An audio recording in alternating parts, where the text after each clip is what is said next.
આમ આદમી પાર્ટીના નેતા જિગીશા પટેલ પર થયેલા હુમલા બાદ રાજકારણ ગરમાયું છે। જૂનાગઢના ધારાસભ્ય સંજય કુરડિયાએ પ્રતિક્રિયા આપતા કહ્યું કે સરકાર જવાબદારોને કડક સજા કરશે। હાલ જિગીશા પટેલ નિવેદન આપી શકે તેવી સ્થિતિમાં ન હોવાથી ડોક્ટર્સની સલાહ બાદ પોલીસ આગળની કાર્યવાહી હાથ ધરશે।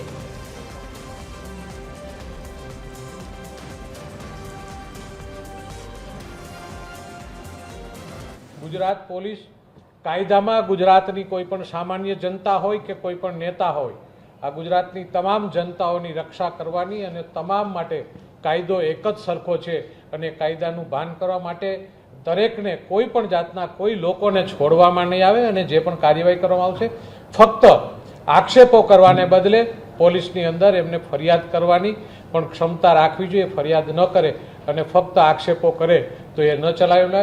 एटले आ रीते एनी तपास माटेनी कार्यवाही पोलीस इंस्पेक्टर छे व्यवस्थित बंदोबस्त गोठववामां आव्यो छे। कोईपण जातनी अनिच्छनीय बनाव न माटे एना माटे पोलीस तंत्र सज्ज छे।